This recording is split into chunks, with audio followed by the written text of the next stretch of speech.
got those ugly glasses. But now you just see more of me.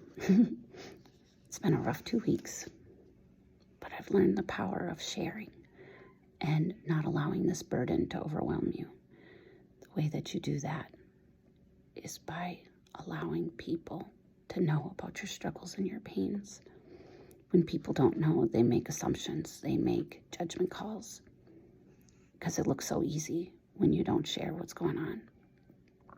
When you don't allow people to know the nitty-gritty, you could start to doubt yourself, and you could start to minimize what's going on. And that just makes everything harder. But when you share, they can go, whoa, that's really big. It is, isn't it? We were at the FBI office last week, and we did some tough stuff. It was really hard for me. And then Evelyn did some tough stuff, and it was hard for her. And I was like, what is wrong with me? Why am I not moving forward? Why am I not? I'm just being such a baby. I'm just wallowing in self-pity or something. No, it really was hard. And, you know, it's not something you get to share with people because it's a private, personal struggle. So you keep it pretty close. And it's almost like shameful, embarrassing, humiliating. But I don't know why, because I didn't do anything wrong. But there's definitely this drive to be quiet, to push on, to put on a happy face. But I refuse to do that. I refuse to pretend like everything's okay. I am trying to make the most of my situation. But I'm not going to pretend that everything's okay and just put on a smiley face so that you think nothing ever bad happens to me. Because how does that help anyone? What I noticed is Hebrews 10 says, do not forsake the assembling of ourselves together. Well, that's on purpose. And that we need to hold fast to our profession of faith and draw near with a true heart and full assurance of faith. Okay, those 3 verses may seem kind of random, but when I shared with very few people, just people that I was like, hey man, this is hard. I'm really struggling. A couple people via email or text message or Facebook Messenger, because I know they're going to pray for me and they're going to support me and just say, we gotcha. And I shared with like 3 people in person because they checked in on me, and I didn't want them to think that I was just angry or having a bad day or whatever. It's pretty hard right now. And then when they saw how hard it was and how bad it was, and they just held our hand, it made all the difference. We don't want pity. We don't want suggestions. We don't want anything, because there's nothing you can give us. You can't take any of this away. It's the grief process. You know, it's the trauma process. But to go by yourself is so hard. And it's so big. People don't know that it's a hell that you walk through. And then it gets better. And you start walking with a little bit of step again. You start smiling a little more, and then whoosh, there's something else. And if I could, I wouldn't be here. I wouldn't be in this spot. I definitely wouldn't want to continue to be in pain, where I'm wailing and travailing before God to take the pain away and the hurt and to make a difference and to change things. I need to remember that this isn't something that I choose to hold on to. Well-intentioned people made comments that I should move on and let go, but they didn't know.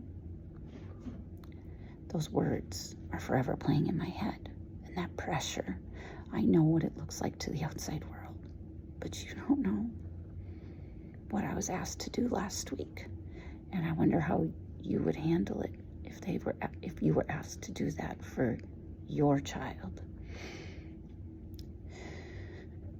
And I don't know how to come through that. Everybody wants you just to put a blanket over your feelings and just keep moving. But how do you do that? How? when your child has been violated, when their innocence has been taken. And you get used to it after a while, but then something comes back and it brings you back to the gravity of the situation. I don't think you can put a blanket on that, and why should you? So my encouragement today is stop living for other people because it makes them feel uncomfortable. It's okay to have these struggles. I also don't feel like we need to not ever talk about it or whatever, because you have no idea what's going on until you actually shut up and ask. A sweet lady yesterday came over and just started talking to us, and we said, well, here's the 3 things that have happened to us in the last week. And she's like, holy cow, that's awful. That's really awful. And I'm like, yeah, it is, isn't it?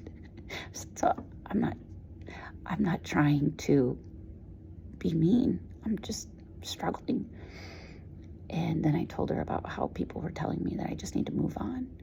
And she said, most people don't understand how far the abuse went. They think it was something just little, easygoing, so you should just be able to move on. Well, you don't know because it's not your business, it's not your place, and you didn't ask. So if you want to know something, you should ask. That's my opinion. Otherwise, you really don't have any right to sit there and give advice when you don't know. Boy, does that get you in a lot of trouble. I've been dealing a lot with faith and hope. God told me yesterday morning when I got up, his hand is still in all of this, even when it looks bleak and weary. And there's no way for Maggie to fix it. He's still in control. He can come in at any moment and change everything. I don't know what hope looks like anymore. I don't know how to define it anymore. I don't know. I used to have a good definition before this. Hope now is someday Jesus will change this. Someday this will all make sense. I don't have big dreams. Hope is pretty painful right now for me. And it changes too. Some days are better than others, and some days I'm a planner, so I love to plan 10 years ahead. And I don't have any plans because I don't know. I have no idea. I don't know what to prepare for. I know how to prepare for trial, but who knows when that'll happen, if it'll happen. So maybe I'm preparing for something that won't even happen. Maybe they'll accept a plea deal. And then what? So I've been preparing for all this time for something that won't happen. I don't know. Because I've never been down this road before.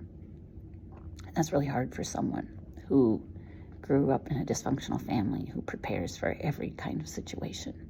It's very unnerving and unsettling. It's hard to find stability in your place when you don't have a place, because your place keeps moving. So the thing that stays faithful, or the thing that stays stable, is God. His word stays the same.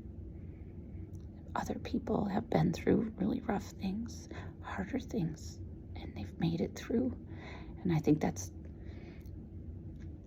somehow we're going to make it. I remember when Evelyn, she was such a naughty 3 and 4-year-old. And I would look at people whose kids were grown and they'd have like 4 or 5 kids. And I'd be like, well, they didn't end up in prison for killing their kids, so somehow this has to come through. And I seriously would remember that. So I would be like, somehow there's a way through this where I can stay on the winning side. And so what I say today is, somehow there's a way through this where I can stay on the winning side.